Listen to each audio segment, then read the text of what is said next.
How's it, crypto aliens? Back with another video. In today's video, we're gonna make a Bitcoin purchase using an exchange, and then we're gonna transfer that Bitcoin to a software wallet, and then move that Bitcoin from the software wallet back to the exchange, and ultimately back to cash. It's gonna be a hell of a ride. Let's see if I can get my money back. Stay tuned.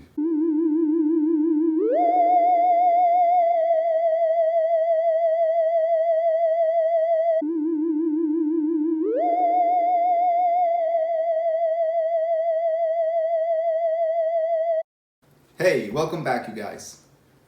So the first thing we're gonna do is, remember in the last video I told you need an exchange account if you want to turn fiat into Bitcoin, particularly US dollars for Americans.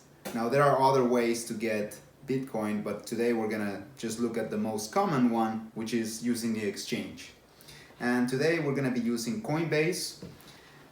If I go to the Coinbase.com, I already signed up for an account.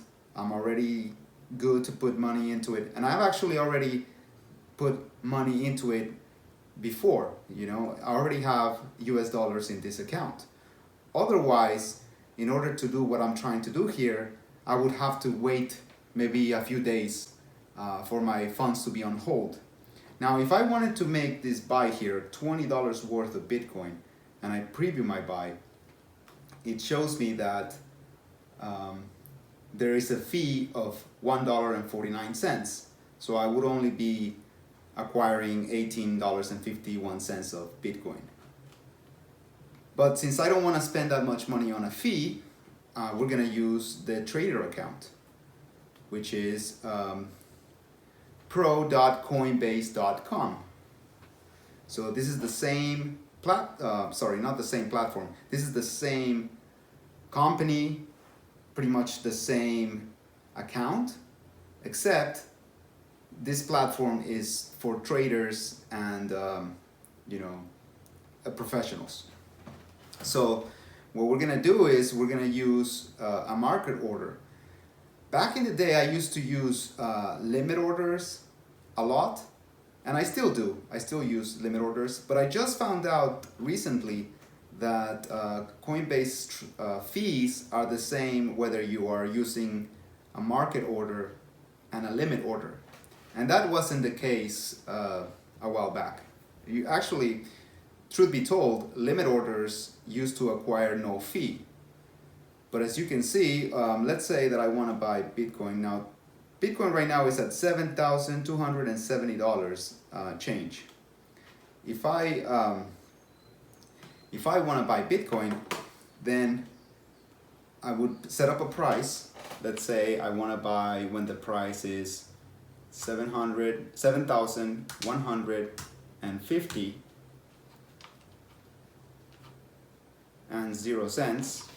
If that was my the price that I want to pay for it, and I would get $20. By the way, I already deposited the $20, as you can see, they're on my balance. And to deposit, all you have to do is go here, choose the US dollars, and it'll give you the option to transfer from your Coinbase account, which is this one over here. You can transfer from your Coinbase account to the professional platform, and there is no fee associated with that. It's a free transfer. So now I did my transfer. I got $20.01. Coinbase has been doing this. They've been holding 1 penny out of your transactions. So if I want to transact $20, I have to put an extra cent. Otherwise, I would only be able to get $19.99. So you'll see that in a second. So let's say I want to get $20 worth of Bitcoin at this price. Now, of course, my buy won't take place immediately because it is a limit order. So it'll take place when the price reaches my price point, which is this. So when the price goes down from 7,279 and if it does go down to 7,150, then my order will take place. But it's very easy to place an order. You basically just, I press the $20 here, and it automatically told me how much Bitcoin I would get for this price. And then as you can see, there's only 10 cents for the fee. So I press place by order, and now my order is part of the book now. This here is the order book, and so my order now, this order appears here on the order book. We can't see it yet, but if I go and increase the amount of interlaps, then you can see my order is right there. So I'm part now of the order book, which makes me a maker. Okay, makers are all these people who are buying Bitcoin on a limit order price. And if you want to buy right here at this price, which is the price that Bitcoin is at right now, you would be making a market order, which would make you a taker. But let's cancel that limit order, because what we want to do is buy Bitcoin right now. So instead, we're going to use a market order. Now again, as you can see, once I put $20 worth of Bitcoin, this is how much it's going to give me. And notice that the fee is also 10 cents. So it used to be different. Limit orders used to be free. Now they're not free. They are 10 cents, both of them. That could change at any time. You know, Coinbase can change their fees as they please. So always make sure you check before you buy, so that you know that you're not paying too much of a fee if you don't want to. So let's go ahead and make our purchase. We put the order, and right away it goes through. As you can see in red, my fee was taken. Now I have the Bitcoin on my balance. And that's it. We got some Bitcoin. The next thing we're going to do is we're going to transfer this Bitcoin into a software wallet. Stay tuned. Remember that if it is the first time you're downloading the wallet, to write down the recovery phrase in a piece of paper and to store that piece of paper somewhere safe. Remember not to store your recovery phrase in any way digital whatsoever. So on my phone, I downloaded the Jaxx Liberty wallet. I'm going to go into the app. Quick rundown of the wallet. You get exchanges, you get wallets, you get a portfolio. As you can see, I have 0 balances. Gives you some of the prices of the cryptocurrencies, a bit of news, very comprehensive wallet. It also gives you a block explorer. That's one thing that I really like about this wallet. You can just go to Block Explorer and verify any transaction you want. So I'm gonna go into my Bitcoin account, or Bitcoin wallet actually. As you can see, I have 0 balance. I'm gonna press receive, and I'm going to copy the wallet. Once I copy it, what I like to do is I like to go to my email account and send myself the address. That way I can just kind of take it out of any device that I want. All I have to do is log in with my email address. So here I'm gonna send myself a quick email with the address. It is a public address, so it doesn't matter if anybody sees this or not. Once I do that, I just send me the email, and I'll be ready to open it on my laptop, which is where I'm using the exchange.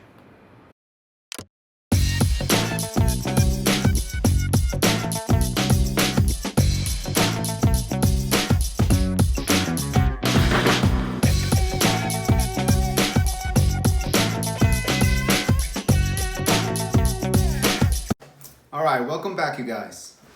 So we sent, the email to the same email address, And here it is.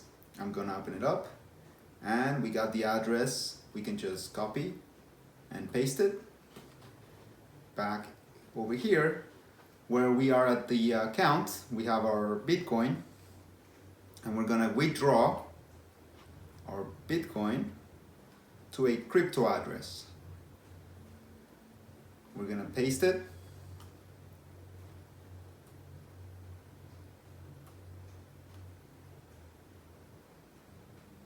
And then we're going to select the amount that we want to send, which is everything, all, $20 that bought us 0.00273532 Bitcoin. Double check that the address is correct. It starts 13MX. So I double check that. Everything looks good.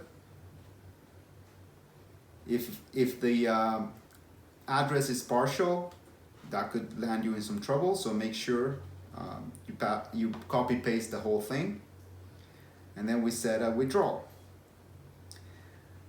Now I have it set up for a two-step verification code.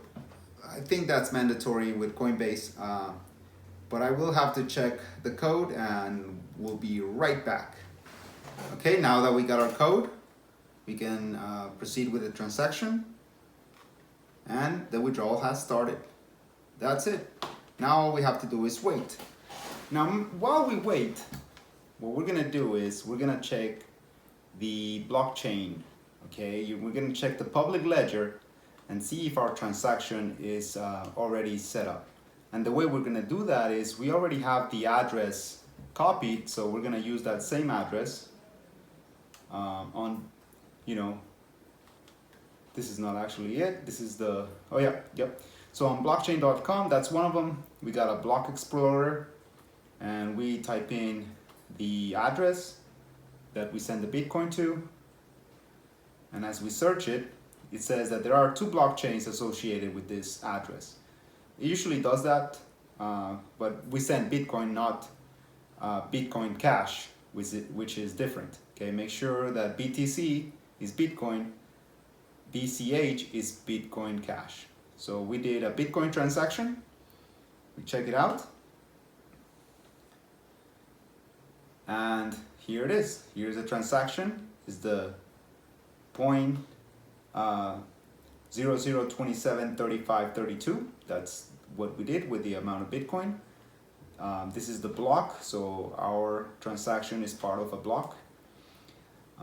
You can see that it's unconfirmed still, which means the transaction hasn't been confirmed.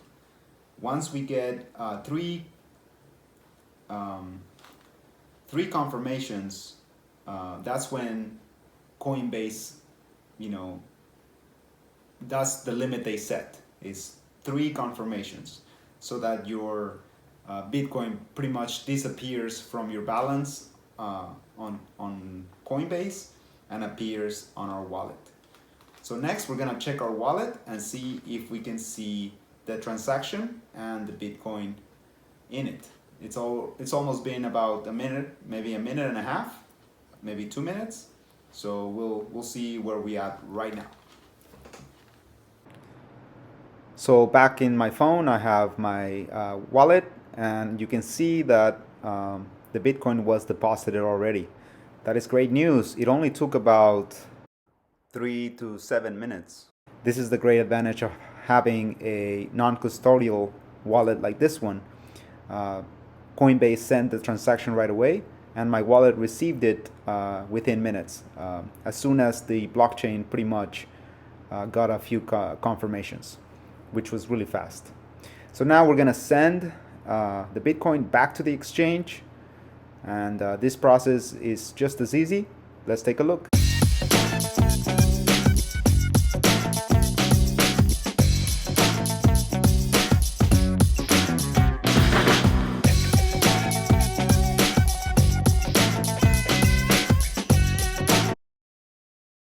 So we're gonna do the same steps, but the other way around. This time we're gonna deposit Bitcoin into our Coinbase account using a crypto wallet. Sorry, a crypto address. and this address is going to be given to us by Coinbase. We're going to copy this address, and just like before, I like to go to my email account and paste the address there. That way I have it on all my devices that I have this email account on, and I can always use this address if I want to share it with someone else. This is a public address, so there are no issues of other people seeing this address. This is a little bit more specific to this video, but I just like to mention that I don't like to use the same address twice. I always get a fresh address. You basically never run out of addresses, so you can always generate a new address that will go into the same wallet. That's a little more technical, but I just wanted to point out that I don't reuse addresses twice. So back to my phone, I open my email account, and I should have that email that has the address that I copy pasted from Coinbase. Here it is. I'm going to copy paste that address. Make sure it's the right one. The other one is the one we used before.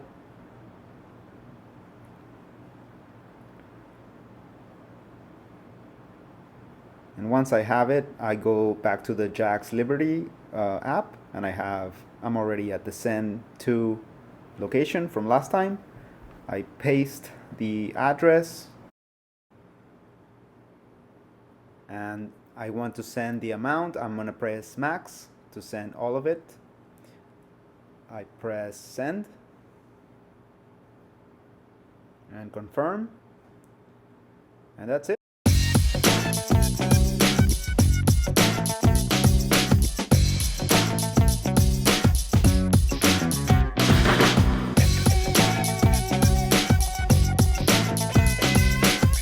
Hey, welcome back, you guys.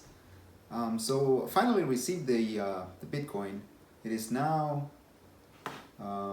6:18 p.m.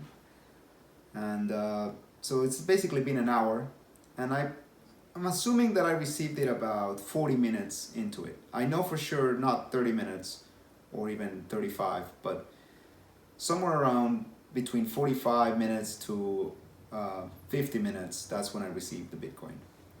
So now that it's back on the exchange, one thing you can do, guys, if you see a zero here and you haven't received your Bitcoin and it's been a long time, remember to always check out the blockchain. So you can go to blockchain.com. There are different ones. But finally it says 3 confirmations were confirmed for this transaction.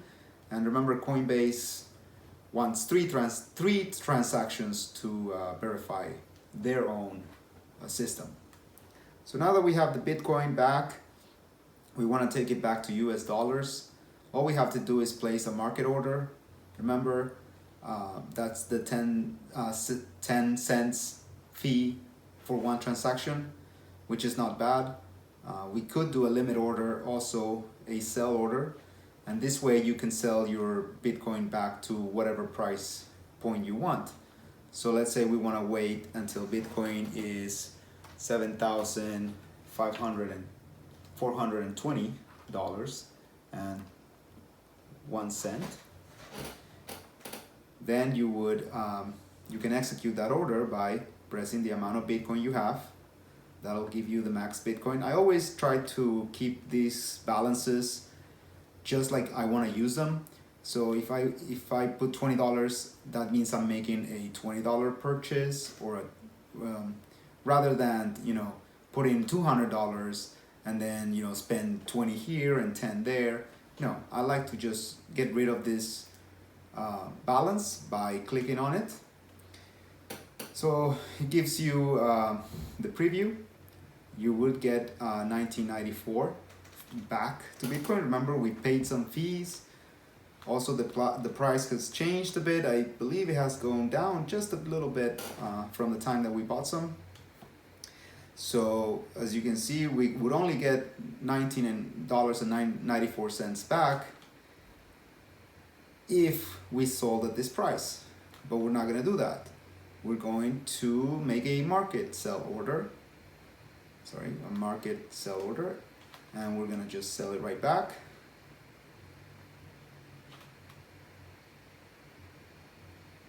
And voila, we got $19.57 back. You can send this back to your Coinbase account or directly to your bank account, but basically you go to US dollars and you could either go to your bank account or to your Coinbase account, which is the same thing. You could also send it to coinbase.com, and from there, send it back to your bank. It doesn't really matter which one you use. Just remember to make sure that there are no fees associated with what you're doing, especially when you're using Coinbase's own platform, right? If you're sending money from Coinbase to Coinbase, make sure there's no fees, and there shouldn't be. But I believe for banks, there's also no fees on that. That's how you get Bitcoin and then turn it back into cash. And we went through a process of where we sent the Bitcoin to a software wallet. And in that instance, for a split second there, or an hour, for about 25 minutes or something like that, we had possession of the Bitcoin. We actually had it. So if a person tells you that they have Bitcoin, they would have to have it on the wallet. Okay, again, I don't consider wallets that are on exchanges to be yours. It is your account and all that. And the reason why I say this so much is because I know personally people who have been shut down by the exchange. Not for any, crazy reason or anything, kind of legitimate reasons for Coinbase to do it in terms of jurisdiction and stuff like that. Because remember, they're a bank, they have to abide by laws, right, by regulation. And this is why your best interest is not to leave the Bitcoin on the exchange. Your best interest is to be in possession of your own Bitcoin. Now, if you're going to trade and you're going to use it for quick purchases or just to send someone a little bit of Bitcoin for whatever reason, then, you could use the exchange wallet and then from there just, not even have to go towards your software wallet. But if you want to own your own Bitcoin, now you know how. Now, there are hardware wallets out there, and the process is pretty much the same. With the difference that you have some kind of device, this is not a hardware wallet, but this is just a USB device, and you pretty much plug it in, and you can transact on a hardware wallet just like you would on a software wallet, and just like we did on Jax. Buying Bitcoin, owning it, and then selling it back to your original fiat currency isn't all that hard. Okay, it is a bit scary because for about 30 minutes there we had zero balance on every account, and that can get scary. But it never happens that you lose the Bitcoin unless, again, when you're dealing with exchanges, it's tricky. I don't regularly do this. I did this for educational purposes. But this could be considered, investment or, either short-term investment, and that could carry some tax repercussions. Now, when I do my taxes, this transaction that we did today is going to be on my tax, forms. Somewhere in there, I'm going to have to declare this $20 that I transfer from Bitcoin back to fiat. And I don't exactly know how to do that, but the good thing is my accountant does. I'm a contractor, so I have to pay taxes every year. That's just part of what I do every year. And, this Bitcoin stuff is just kind of on the side, and he helps me, be okay with, Uncle Sam. Anyways, guys, I hope you enjoyed the video and it gives you the courage to get into this if you want to, not to get rich or anything, but because it's interesting. It really is, and it's very empowering to have control of your funds. I'll catch you on the next one.